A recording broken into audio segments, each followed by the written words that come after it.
Hello there, I'm Thomas. I is a British American pilot flying the Boeing 777-300ER airplane in tonight's flight from Zurich International Airport. We're going to be overflying Zurich, Switzerland, and Germany, and then coming back to the Zurich International Airport, runway 14 for an Lszh localizer. Landing are now on the cockpit for the pre-takeoff preparation of the Boeing 777-300ER X of the PMDG simulation and the Microsoft Flight Simulator X. So I'm gonna start showing you the displays and the instruments inside the cockpit of the Boeing 777-300ER. So I'm gonna start with the primary flight display. I'm gonna show you the airspeed indicated, the ground speed, the airspeed selected from the autopilot flight director system panel, the radio altitude above the ground level, the barometric altitude above the sea level, the target altitude selected from the autopilot and flight director system panel, the rate of climb and descent of the aircraft, the tape of the VSI, vertical speed indicator, in tens, hundreds and thousands feet per minute. We have the altitude indicator with the flight director crossbars for manual guidance and the autopilot crossbars for automatic guidance, and also the Lszh localizer.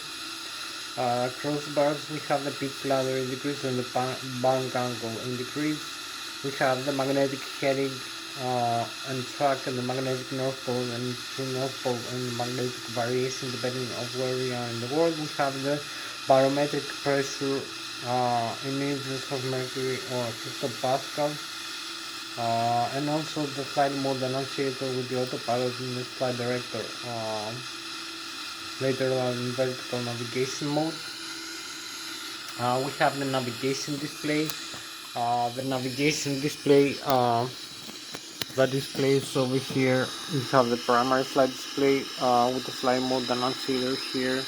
The navigation display, the autopilot and flight director system panel, the upper and the lower ACAS and the indication and corollary system, the yoke, the flight controls of the aircraft, the elevator and the ailerons and the spoilers and the rudder pedals, and also the nose wheel steering here for the ground. We have the thrust levers, the flaps and the horizontal tail stabilizer, and the overhead panel. You can see the electrical, the hydraulic and fuel system, and the meter.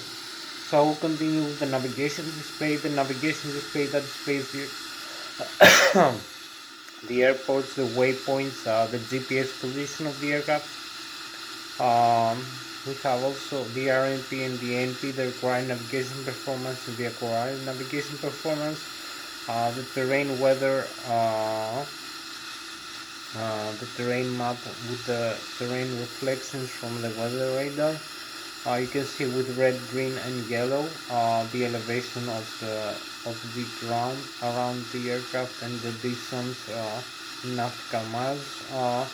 We also have the wind direction and vector and speed. We have the ground speed of the aircraft, the magnetic heading and track again, and the next waypoint is going to be overflying, and the GPS position. So we have also the route of the aircraft. We're gonna create using the flight management computer the flight path the aircraft is gonna be flying through in the lateral and vertical profile. So we're gonna use a departure runway and standard instrument departure fixes and waypoints, and destination airport and runway and intermediate waypoints and navigation fixes. I'm gonna show you also the autopilot and flight director system panel. I'm gonna show you the autopilot engage and disengage switch, the flight director engage and disengage switch, the auto throttle left and right engage and disengage switch, the airspeed select knob for nautical miles or Mach speed. So we can select knots or Mach depending on the flight level we're flying, and select the flight the modes for the auto throttle, like flight level change, the auto throttle and speed, and also the climb continues. So we have fixed thrust modes for climb or descent. We have the idle, and also we have variable modes for cruise and for approach and landing. We have also the LNAV and the VNAV, the lateral navigation and the vertical navigation modes. We have the bank angle limit in degrees and the heading select mode and the heading hold switch. We have also the vertical rate of climb descent of the aircraft in tens, hundreds and thousands of feet per minute and the flight path angle in degrees. We have also the altitude select node and also the altitude hold switch. We have the board localizer for an wireless localizer approach and the approach switch for the auto land function of the Boeing 777-300ER airplane. So I will continue with the other systems. Uh, Generally speaking, I only fly airplanes. I don't fly other flying instruments. I don't like them. So I will show you also. We have the upper and the lower ACAS over here. The identification crawler system. The thrust levers. So we have about an hour left for this flight in about 8 minutes. So I will continue with the overhead panel, show you the left and the right engine drive. I did this with the great drive generators, the batteries, the hydraulic pumps, the left and the right engine driving, and also the fuel system, the left and the right fuel tanks and the cylinder tanks, and also the electronic engine control for the engines and the pressurized air from the engines system. So I will start now. Then I will show you the thrust levers, how to use the thrust levers, how to use the flight controls, the flight management computer. I will talk to you about the flight theory of the Boeing 777-300ER and make a smooth flight. So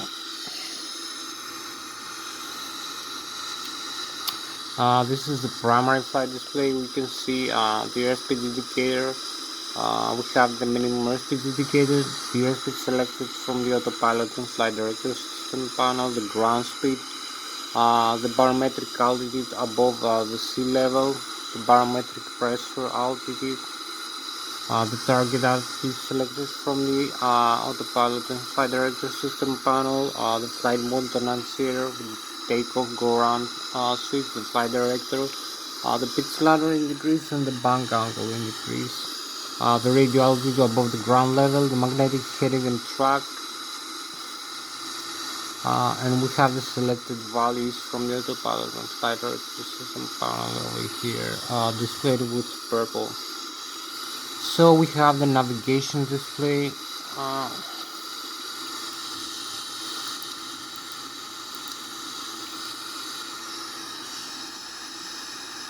So the navigation display, you can see the weather radar and the terrain reflections. You can change the range, so you can see the terrain level 6,100 feet.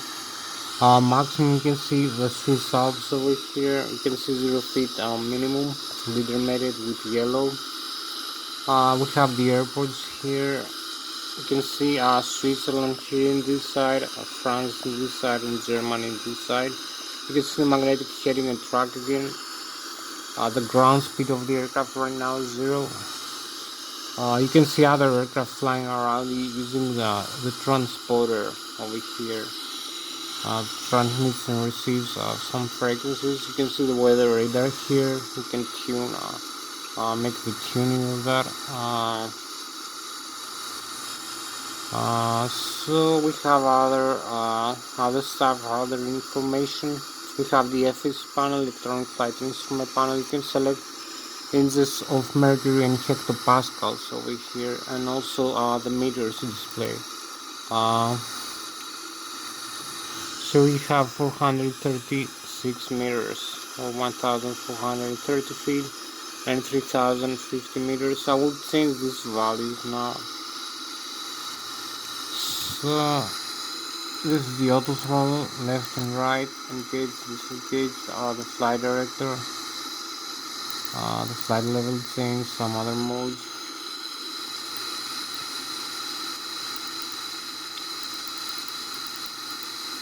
the indicated airspeed and map, the LNAV, the VNAV. The climb continues and the auto throttle. We have the heading and track here, the bank angle limit, and also the degrees here.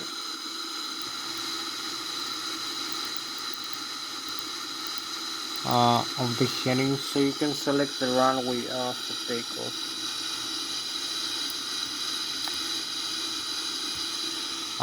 The heading of the runway, we will select hold if we want. We can select a different altitude here using these switches over here. So you can see we can set different values for that.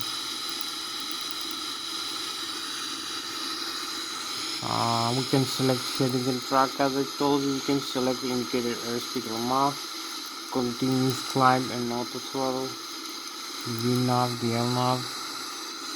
We have also the autopilot engaged. So we have about an hour left for this flight. So you can select different values. You will see them over here. So you have the flight level change now, speed, the track hold 7,710 meters or 25,300 feet, 136 degrees, the heading into 53 degrees, the airspeed. So we can change this value actually. You can select also that the vertical, the flight path angle or vertical speed. So you can select to descend like minus 3.4 or climb like 3.9 degrees. So if you connect the autopilot workpiece, press the switch, you will have this limit here displayed: track, hold and flight path. You can select heading again. So heading and flight path angle. So you will see for the flight path angle of the climb here this tick mark, 436 meters and 7,710 meters, the target altitude 1013 hectopascal, and we can select again inches of mercury instead. Over here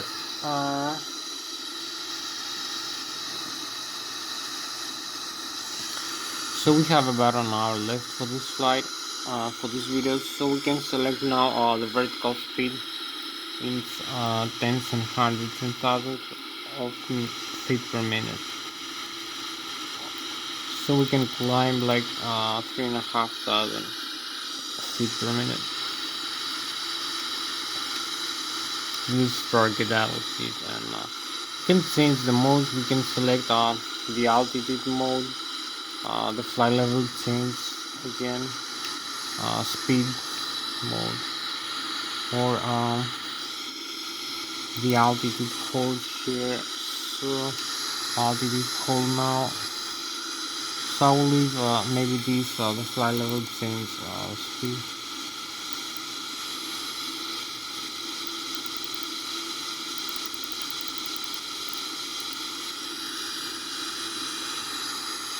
So we can disconnect the autopilot. We need like this. When pressing this switch here, you will see this action. It will generate this warning and the autopilot disconnect here. So we have no autopilot now. Right here we have the flight director. So I will cancel this warning and press the autopilot engage. You can see this. We connect the autopilot and we have the autopilot again here. I can also move the yoke, or I can just press this switch here one time. It will disconnect the autopilot. You will see the warning again. Autopilot disconnected here, and also there is no green light over here. We have the warning, but if I press one more time, we confirm the disconnect action over here. So I will continue now. I will show you a couple more systems just before making the engine start demonstration. I'll have to show you. So now we'll have to show you maybe the thrust levers. So I will come to the thrust lever section.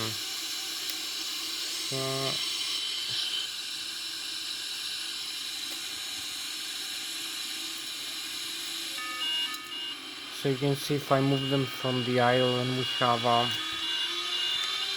speed brakes extended. The speed brakes will retract automatically. So we're gonna have the thrust here being displayed in the upper ACAS and the indication for a Lszh system. We have the low speed, low pressure compressor and turbine and stuff. The limits green, yellow, and red. And you can see the thrust levers position. There is some difference between the actual required thrust, request thrust, and the actual seat thrust, the exhaust gas temperature, the duct pressure, the total fuel on board. You have some information. The Boeing 777 here.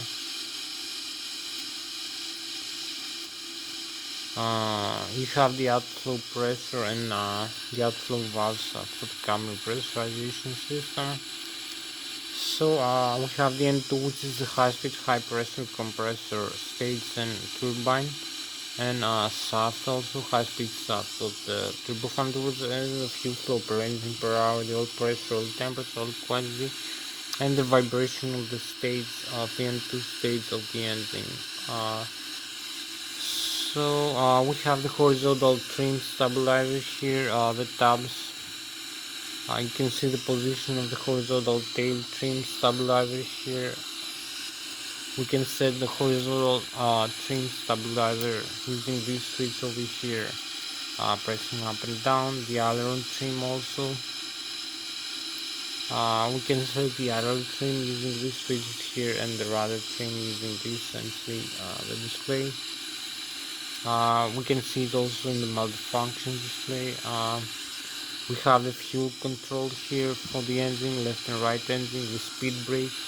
You can extend the speed brakes to slow down the aircraft. The flap over here, up and down. You will see different flap requests over here. If I move it up, so we have the up now. We can move it down. Here I told you the pit stream for the horizontal tail. We have the fire extinguishers, and here we have also for the pit stream the CNDR, the hydraulic systems. In case we have a failure of the C or the R hydraulics, we can disconnect the auto trim from the autopilot and the auto throttle from here, and use only manual trimming for the horizontal tail of the aircraft. So we have the normal and the cutout. So this is the thrust levers. This is the auto throttle disengage switch over here. The takeoff go around switch will arm the takeoff go around here. So we use the disconnect again. Move it down and disconnect the auto throttle. So we have this fusion. So we can use the thrust reverse now. That's for display over here. You will see the speed brakes extend.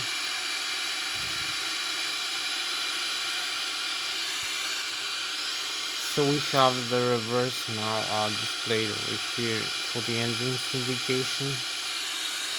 So if I come in the outside view of the airplane,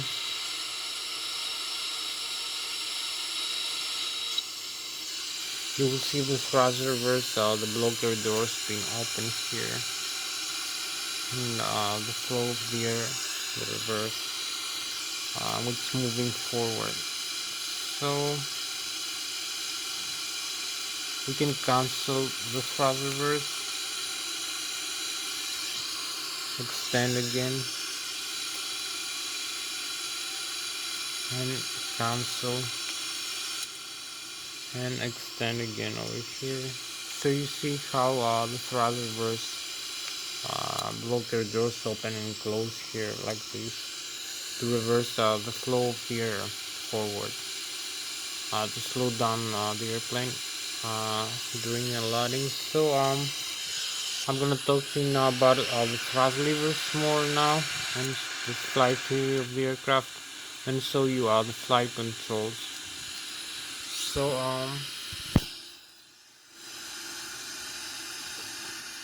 I'm using these thrust levers to actuate the thrust the turbofan turbo engines produce in order to um, propulse the aircraft forward. We need to accelerate to the takeoff speed in the runway for this airplane.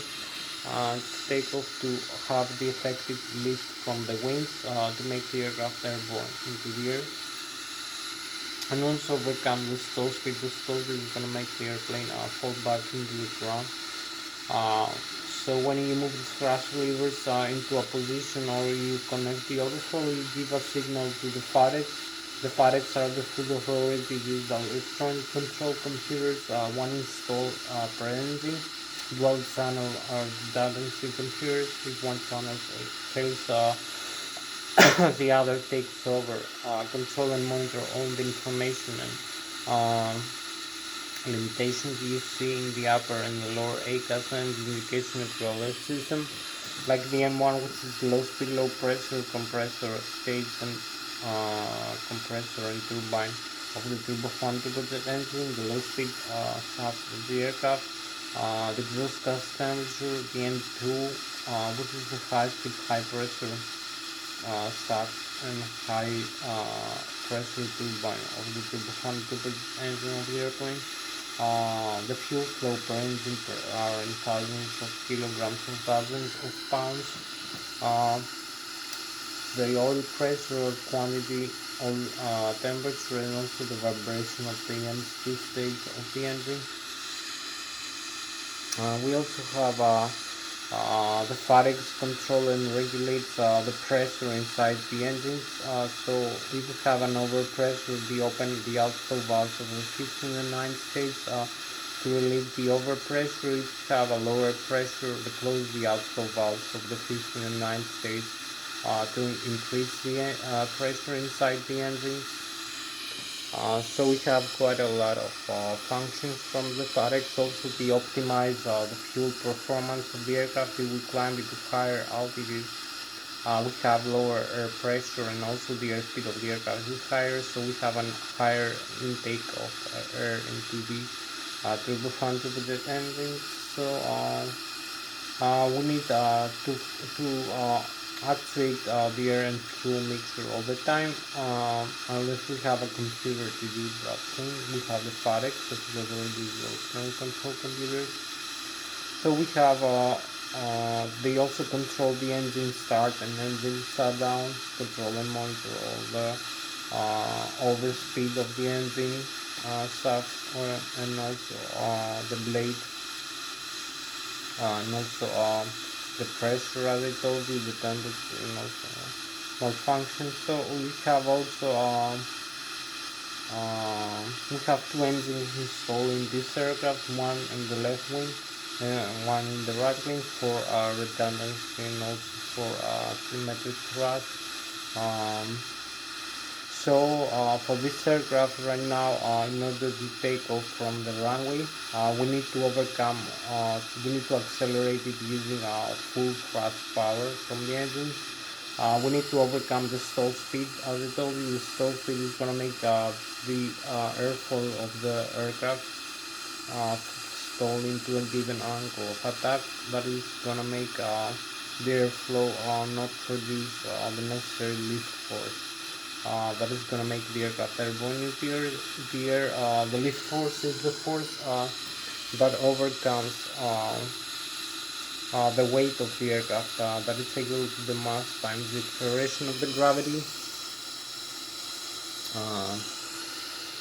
So we need to accelerate for this aircraft. We have right now 254,000 kilograms of weight for takeoff, which is below the maximum takeoff weight.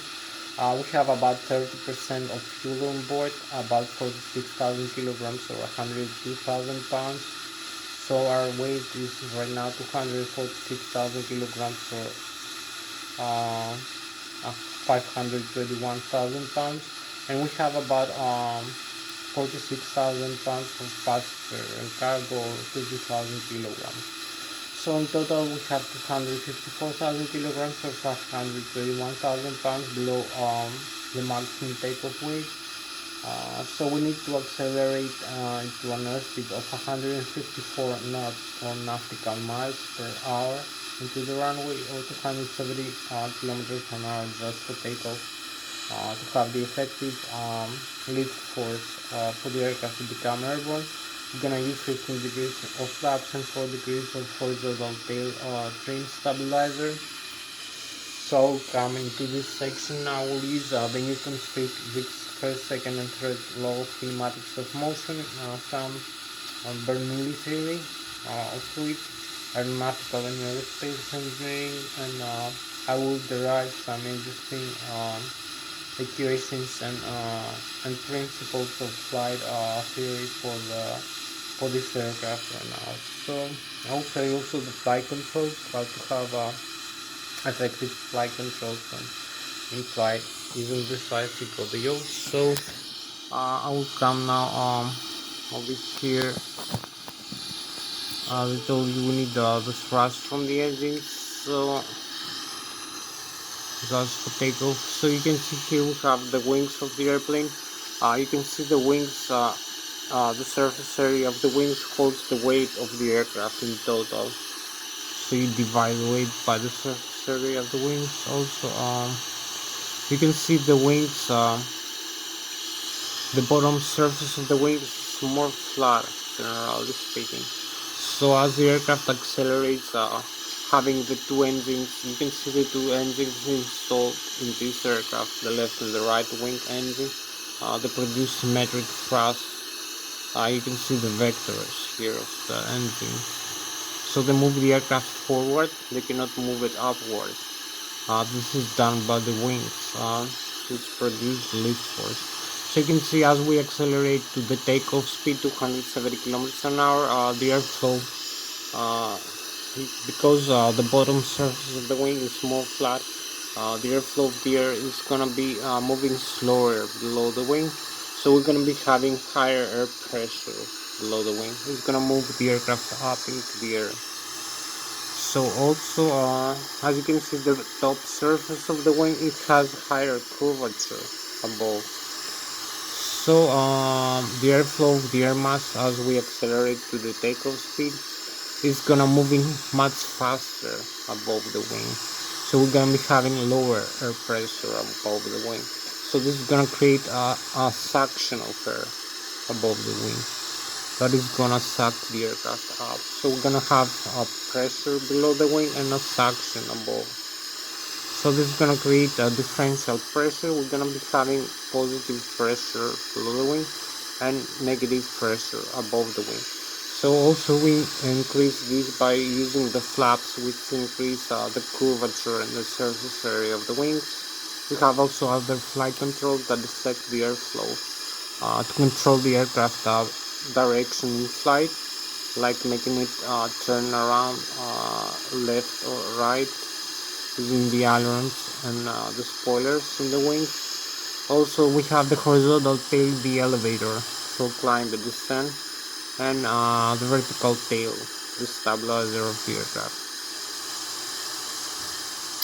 for steering control. So we have the elevator for climb and descent, and we have the moment arm. So you can see also we have the mean aerodynamic core position of the aircraft, which is about 25% of the Mach.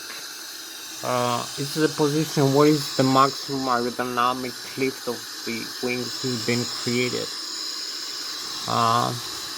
It's also the position where the stall begins. The airflow, the air mass starts to detach from the wings when we have a stall. It's also the position where we position the center of gravity of an aircraft over here, 35% of the Mach. So we can shift the center of gravity forward or up this position to make the aircraft more stable in flight or less stable by saving passenger fuel and cargo.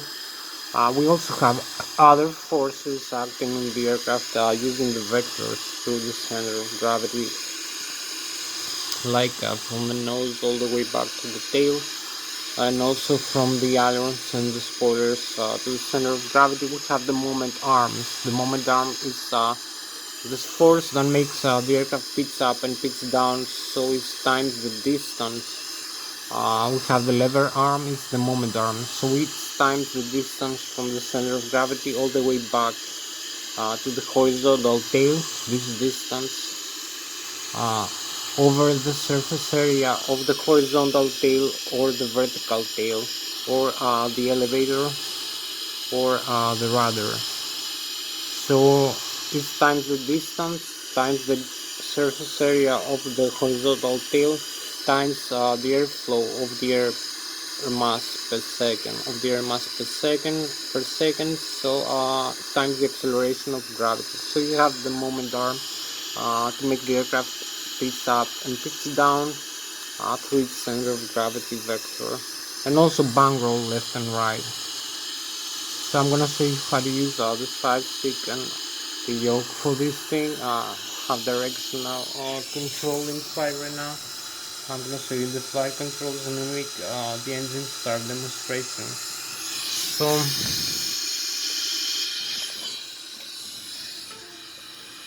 So we have pretty much like about 40 more minutes for this flight. So I have to be a little bit more.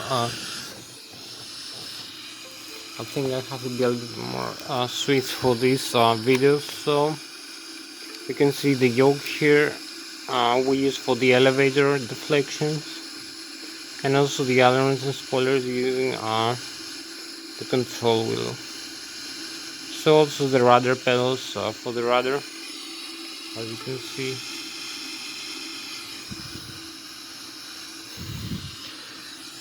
So you can see here I'm having this side to control the yoke and the rudder pedals with fast levers and the horizontal tail stabilizer and the nose wheel steering. In the ground I have this side stick Logitech Extreme 3D. So I will show you now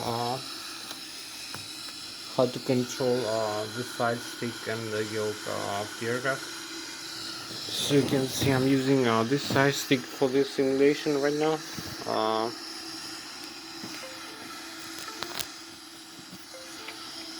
So you can pitch up and pitch down the aircraft into flight. Also you can bang roll left and bang roll right. So you can climb, you can descend, also you can make turns and fly left and right turns. You can hold neutral, you can pitch up and pitch down the horizontal tail stabilizer, and also use the thrust levers to actuate the thrust of the aircraft, like this over here. So you have the control. You can see I can make the same controls like the Airbus, like this, if I move all around everything. But it's better to use like this, a little bit of pitch up and pitch down, and a little bit of turn left and right. So I will show you now. So you can bang roll left and bang roll right, and pitch up and pitch down, and also you can see the other side. Both sides of the yokes. So you have the steering here of the tail. Now I'm gonna show you the outside view, how to use from the outside all these flight controls very fast.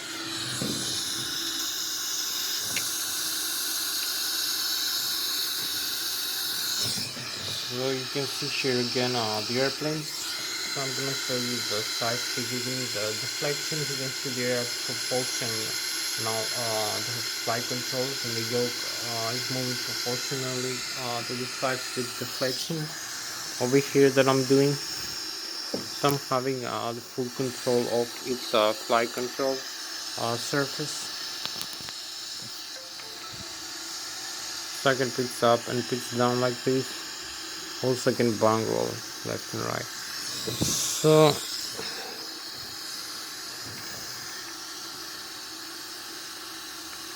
also bang roll left, bang roll right. Hold the horizontal tail trim over here, and I use the thrust levers. So you can see the tail moving up and down the elevator, and also the rudder making left and right turns. So I hope you like the way I'm using this side stick. So I'm gonna show you now how to make the engine start. Demonstration will come in the overhead panel, show you the integrated drive generator, left and right engine that produce alternate current 120 volts to 200 volts, 400 Hz frequency, alternate current, three phase.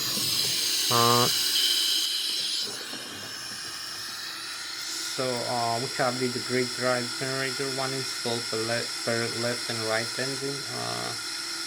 So we have also the batteries. I will show you now in the overhead panel. So it's a left and right engine. Integrated drive generator produces about 120,000 kilovolts or 150,000 watts of alternate current. Also, this current can be converted using this transformer rectifier into direct current. We have also the backup generators, 25,000 kilovolts each, left and right engine. And also we have the batteries to 88 volts, 48 ampere hours. You can convert this current, direct current, into alternate using the static inverters. We have also hydraulic pumps, left and right engine installed, and the C1, C2 electrical, which are also pressurized from the engine pressurizer outflow valves. We need for some systems like this pressurizer. We have also the flight control computers. We have the digital air data user reference unit that displays and controls all the air data information. I'm gonna show you also that. Like the pitot static and pitot dynamic for the airspeed and the barometric altitude, and also the altitude using the laser gyroscopes and the GPS position and the magnetic compass, and also the angle of attack of the aircraft and the rate of climb to descent, the altitude indicator, and the inertial reference position. I'm gonna show you also the fuel tanks, the electronic engine control, the start for the engines. So I will come over here in this section, the overhead panel, show you all the systems that I can.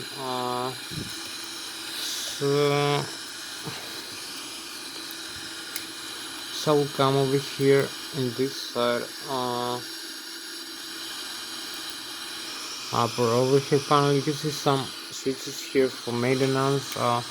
The circuit breakers over here of the overhead panel, and the main system. I'm gonna show you now. So we have a nice view of the cockpit of the Boeing 777 now over here. You can see I told you we have the air data here. The display, I'm gonna show you now the autopilot again. A nicer display of the autopilot. Also the landing gear here. I'm gonna set the flaps up to the 15 degrees for takeoff. Like this. We have the speed brakes up and down again. The horizontal tail, the fuel flow to the engine, horizontal tail stabilizer, the parking brakes up and down, and the fire extinguishers for the left and the right engine. The trim tab, the flight control computers, flight management computers, excuse me. So I will come in the overhead panel, show you. I'm gonna start the electrical here, the APU. I'm gonna start this. The APU generator, the battery, and the main battery, the left and the right engine, integrated drive generators, electromagnetic alternators that produce alternate current. We have them on. We have the primary flight control computers, the thrust symmetry compensators over here, the air data and necessary reference unit, the ADIRU. For this information, the air data here, the airspeed, the barometric altitude, the magnetic heading, the GPS position, inertial reference position, and the laser gyroscopes, acceleration, deceleration. So this is being controlled by this switch. We have the passenger oxygen here, the ground proximity, the fire extinguishers, cargo fire and APU fire, the window heat, the rammer turbine. We have also the hydraulic here. So this is the electrical here. Switch system controls. This is hydraulic. So we have the left and right engine driving. If I turn them off, I will show you what we're gonna see. Some failures perhaps. So you will see the fault coming up. And here we go, we have some faults now because we turn off the hydraulic pumps from the engine. So you will see the flight controls, hydraulic pressure, spoilers, auto throttle, hydraulic, and keeps going on, and we have alternate flaps right now. The auto throttle disconnect. So we go over here, we'll connect everything to the run beyond position. Also these switches, the demand, and set them back to the auto when they start. So we have the electrical. I told you here we can turn off the electrical power now because we have started the APU. So we need no engine driving IGG. We have the APU as a backup system. So you can see this is disconnected. The systems here, we can reconnect them again. We have the fuel here, also electronic engine controls for the engine, EC, auto start on and off. We can turn on and off the auto start system. We can dump fuel in flight like this and select how much fuel to remain in the fuel tanks. We have the crossfeed valves and the forward and the aft, the center tank, the left wing and the right wing tank, and the pumps. We turn on and off. The wing and engine RDIs here. This is the lighting system, the windshield wipers of the aircraft. This is the pressurizer from the left and right wing engine and the APU. We use the APU to start the engine, pressurize the engine during the engine start. So if I turn off all these systems, you will come here, you will see many failures occurring right now. Bleed isolation close. We're gonna lose also the hydraulic pressure demand C1 and C2 over here. Bleed air loss. So we have duct pressure here 0. We have no pressurization for the cabin as we climb to the sun. So we reconnect these systems here. I'm gonna use also show you the multifunction display. Also in the auto we have the cabin pressurization here, forward and aft outflow valves, automatic, manual. Now we use the controllers to open and close the outflow valves to select the loading altitude. So this is the general overview of the overhead panels of the Boeing 777. Now we'll come in the multifunction display here, so you how to use it. CDU. So you can see the primary the flight management computer. This is the model of the Boeing 777. So I'll show you the displays. You can see the engine, the status. You can see the APUs on the hydraulic pressure, the checklist. If we have a failure, what we need to do before starting the engine, some items to complete. which is the normal menu. Also we have the communications, the navigation, synoptics. So we have the doors of the Boeing 777 here. You can see are closed and the cabin is pressurized. You can see the landing gear, the pressure inside the tires and the temperature of the brakes, the electrical left and right engine, 8-degree drive generators, the left drive, the right drive, the backup generators, the APU and the battery voltage. So this is the electric drag diagram of the aircraft. Hydraulic, left engine, right engine, the PSI, left engine, right engine, and the backup C1 and C2, which is also air pressurized. You can see the air pressure here, demand, and you can see also where the hydraulic fluid is going, which is left engine, right engine, and the set-off valves, the soft fuel, left engine, left wing, right wing, center tank, and the crossfit valves, the forward and the aft pumps. As you can see, the green lines is something is working, the white is not having fuel, and the yellow crosses is off. You can see left wing, right wing engine, the total fuel on board, also the fuel on board, the left wing and the right wing, the low and high pressure fuel valves, and the APU also is being fed by. We have also the left wing and the right wing engine, the pressurizer inside it. We have the 529 stage, the APU we're gonna use for starting the engine. We also have the air C1 and C2, the hydraulics here, the isolation valves.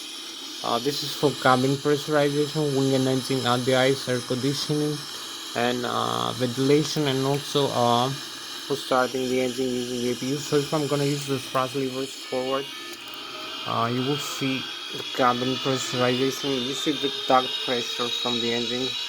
The bleeder is increasing from here, from the 529 stage. It had decreased. You'll see it's decreasing.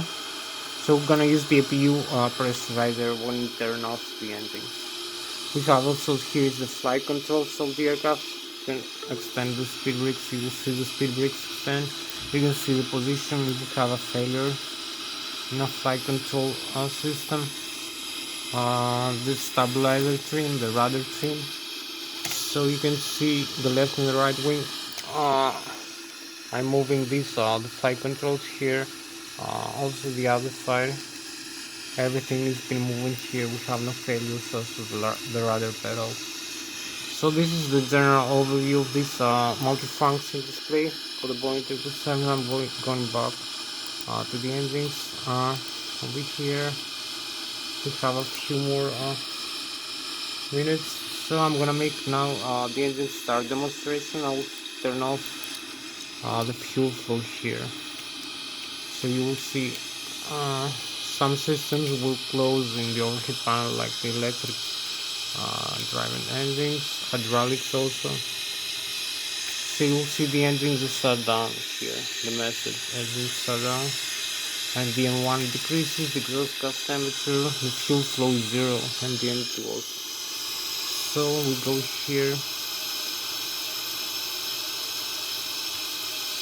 you will see the engines are slowing down into the 0 position. There is no fuel, so we go here in the overhead panel. We turn on both left and right wing engine, auto start system. So you will see the pressure inside the N1, the exhaust gas temperature. We'll see to have the engine shut down. The N2 above 20%. We can start the fuel flow, which is 0 right now. So you will see here we're gonna have pressure inside the engines. Are gonna start spinning the turbofan engines of the Boeing 777, but we still have no fuel, so we admit the fuel now over here using these fuel levers. So you will have the fuel flow increase rapidly from 0 over.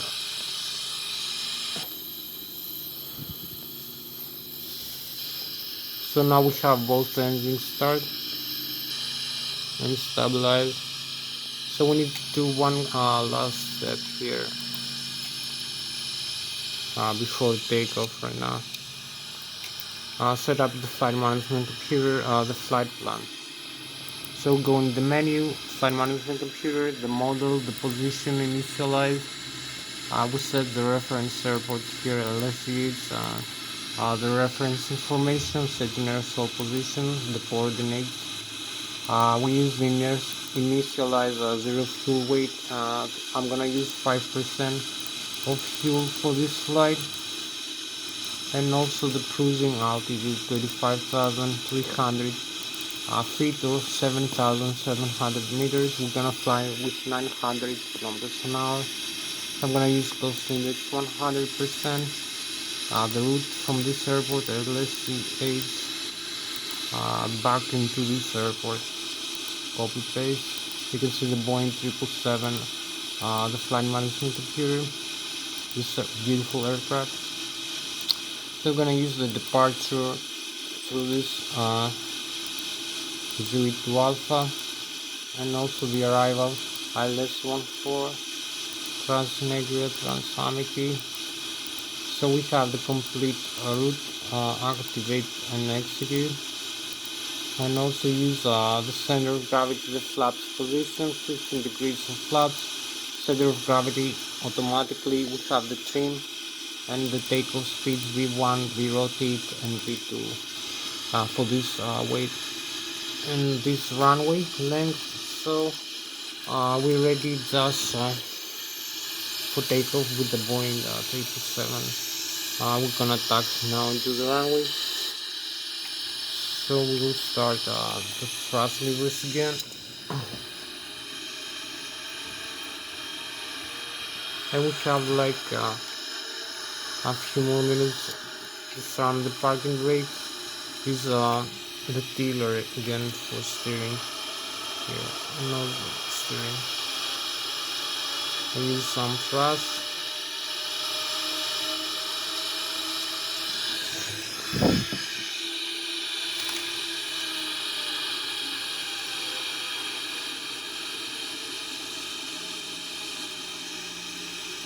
So you can see the runway is open here for us.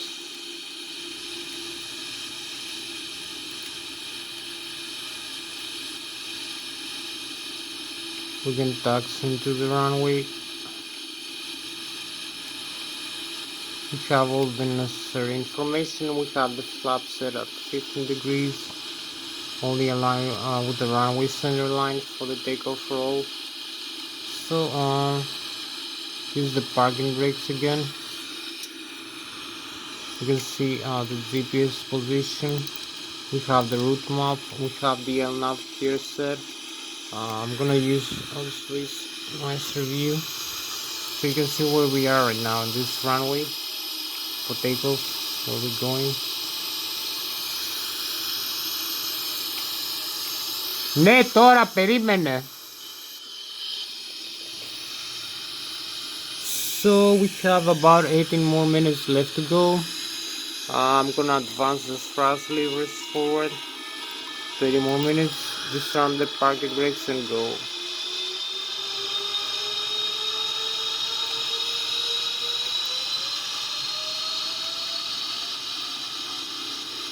So we advance the thrust levers to the takeoff, go around. We use also the tiller here and the rudder pedals. Full steering, 90 knots, 100 knots, 180 kilometers an hour, 133 V1, V rotate. Here we go. Positive rate of climb. Be careful not to hit the tail into the runway as we pitch up. Positive rate of climb, and we have the takeoff. So we track the landing gear like this and keep climbing. So we are about 800 feet above the ground. Keep climbing with 5,000 feet per minute, 2,700, 2,800 above the sea level. Decrease the rate of climb. We have the airspeed 187 knots. We are 2,200 feet above the ground and 3,000 900 feet, 4,000 feet above the ground level. Keep climbing. You can see also other information here, the navigation display, the waypoints, the plan, the flight plan, and the terrain, which is green and red and yellow. So we're gonna start terrain in a couple of seconds. I will keep climbing, maybe use full takeoff ground power. You can see how we trying to steer the airplane. So we have 18 more minutes left for this flight. As we keep climbing, we have the climb route. So we have here is somewhere here is the runway.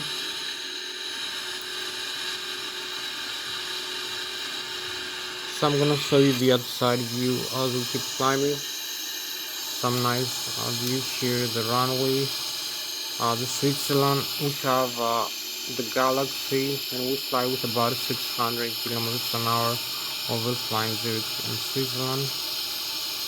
So we have this beautiful view here.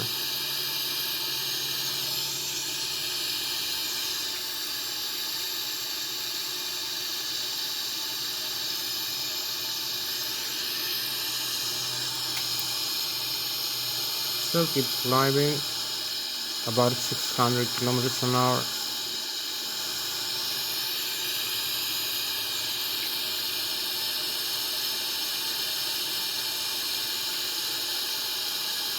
For 250 meters a second, and we have still having this beautiful view here, as I told you, and the Galaxy. So this is our spacecraft for tonight, the Boeing 777-300 ER. And now maybe I'm gonna have this nicer view with the wings here of the Boeing 777.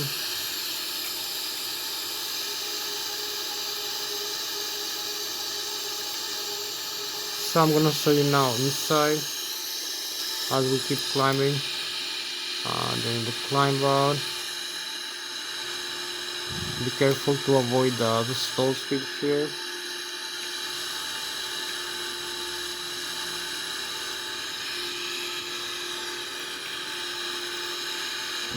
Keep climbing 15,000 feet. We have to keep up this waypoint, next waypoint over here. This is we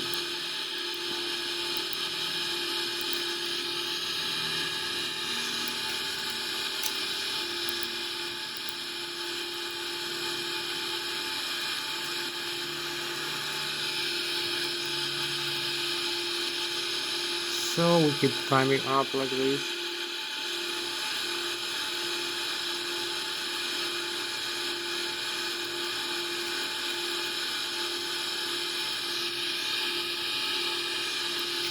$18,000 feet, keep maximum thrust like this. 18,400 feet. You can see the Zurich Alpha climbing. We have Mach 0.4. This is the stall speed, this yellow and red band. This is the limit for the flaps. Climb right now 18,000 feet with a little bit more. We have 15 more minutes left to go for this flight. So we can keep climbing. You can see here the thrust levers position. The thrust 99.9% of the N1 and the N2. So now we cross the next waypoint. Have some warnings. 30,000 feet. The speed. Maybe we need to disconnect this the other side and use manual thrust like this. Or maybe use more airspeed like this.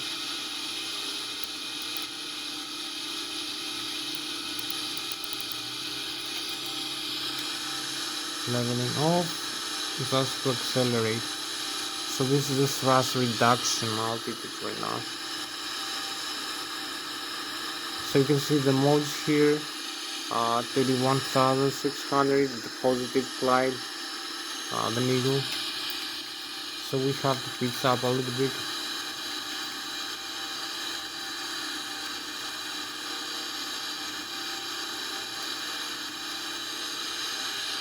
32,000 feet.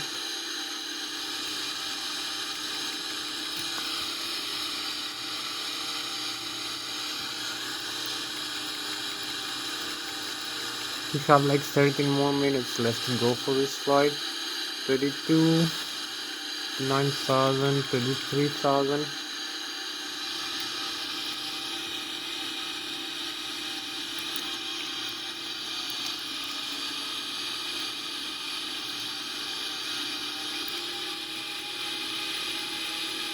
So we are 33,000 plus. We have the Germany, the Bayern Munich in front of us over here as we keep flying. So we have the Munich and the Bavaria region. So we cross 23,000 feet. We have the St. Gallen Lake and we have the chemtrails now and the contrails, as you can see. This beautiful display and the galaxy above us. So we have the galaxy and this spacecraft for tonight flying with about 900 kilometers an hour in a little while. We have the Germany, the Bavarian Alps and the Bayern Munich in front of us. So I'll keep showing you this nice display. 34,000 feet, keep climbing up for the Boeing 777 300R ER. So you can see the frozen vapors from the engine. And we have the Germany, the Bayern Munich area in front of us. So maybe we have a few more minutes left to go for this flight. We need to turn back to the airport also. So we need to turn back. We're gonna turn back now as we keep climbing. Also maybe we track the flaps and the slats to increase the airspeed. And we have 6, 7 or like 11 more minutes left for this flight. Not much time.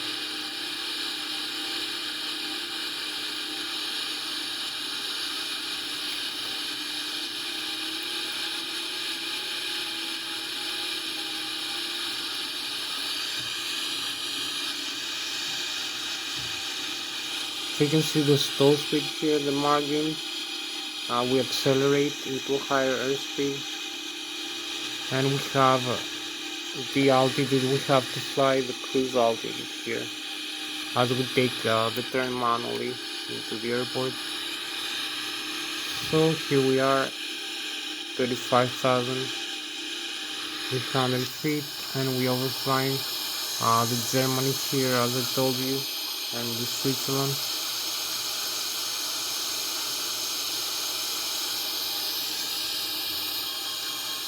So you can see this nice view again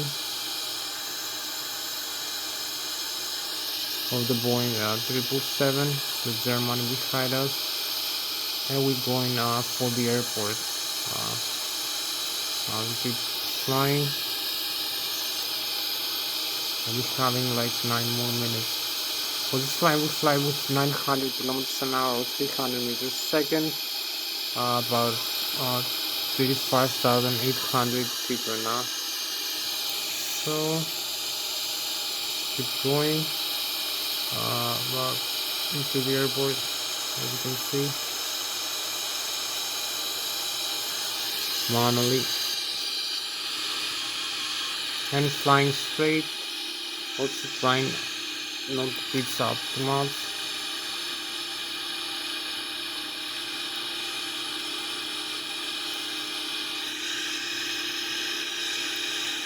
Maybe I will connect the autopilot now, and we have like 8 more minutes left for this flight, so we need to go faster now back into the airport.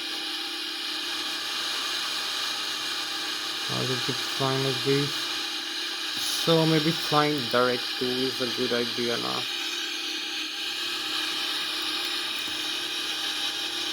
So I'm gonna use this direct to execute. and also use the landing the limits for the landing. So we keep going, having like 8 more minutes left for this flight. We can see the max speed we find now, max 0.74 or 335 knots.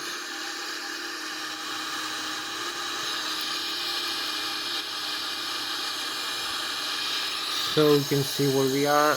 This is our spacecraft for tonight, the Boeing 777 300ER airplane flying with 1000 kilometers an hour or 300 meters per second over flying Switzerland. You can see the star sign here again, the galaxy, the beautiful view. And we're gonna start descent now, I believe.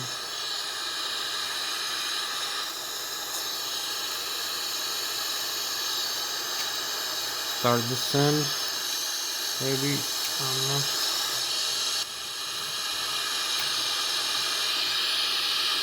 We are a few nautical miles away, so we're gonna start descent now. This lower altitude over here. So you can see we flew to 35,000. Now we're gonna be flying lower. We're gonna leave the 35,000 feet altitude. Select the lower one. Different airspeed also, speed rates.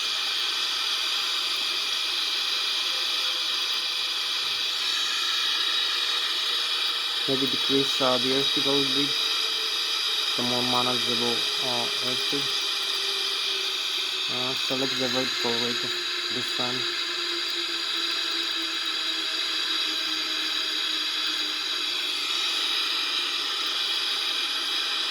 So we're gonna have like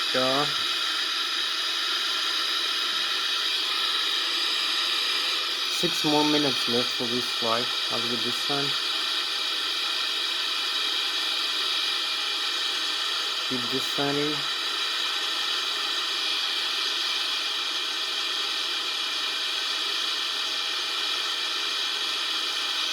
We will need also to decrease the airspeed a little bit more.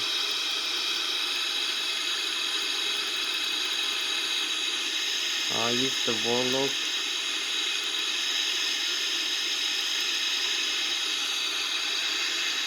And disconnect the autopilot in a couple of seconds. As we descend, also use the landing gear now. We have maybe like 5 more minutes left.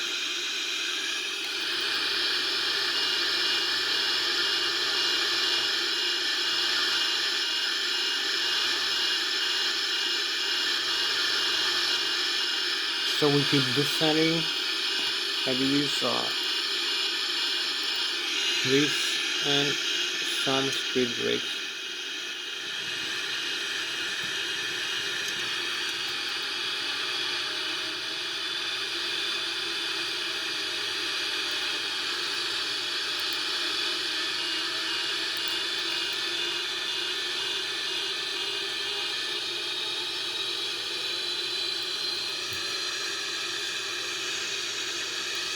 So we have a few more minutes to go as we're descending. The cruiser. We can decrease the airspeed as we descend. We are at 15,000 feet. Decrease maybe the airspeed a little bit.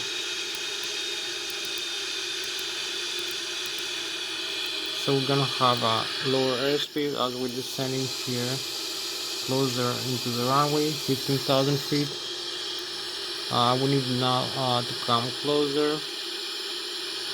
We have like 5 more minutes left.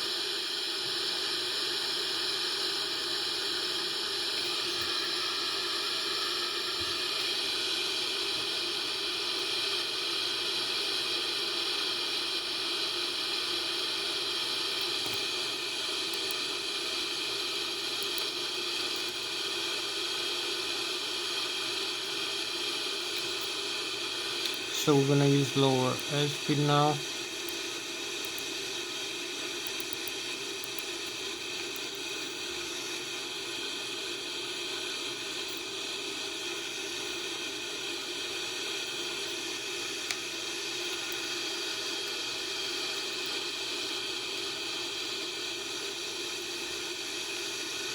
So this is how close we are into the ground now.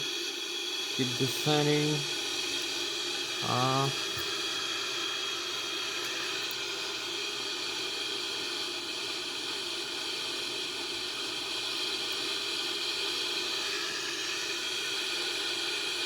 We have like 3 more minutes left for this flight as we descend into the airport.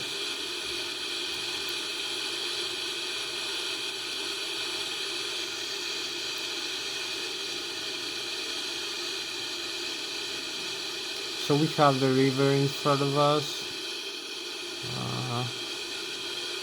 We're just 3,000 feet. We're gonna have the Lszh localizer. Now we are almost aligned with the Lszh localizer. So we're gonna use also this view here as we're descending closer into the ground. Just to have a better view maybe. As we are approaching, we have the runway inside. You can see we use manual and automatic thrust here. Descend. We have the clouds now, so we keep following the Lszh localizer. We need to make some turn to the right now. A little bit to the right, some correction. So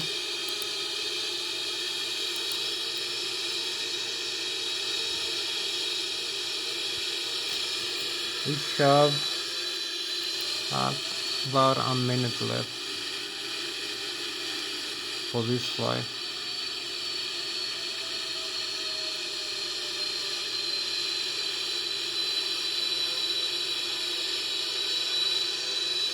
So we fly manually. You can see the manual input, the engines also. Use a little bit more airspeed now as we get closer into the ground, and also be ready for the level off.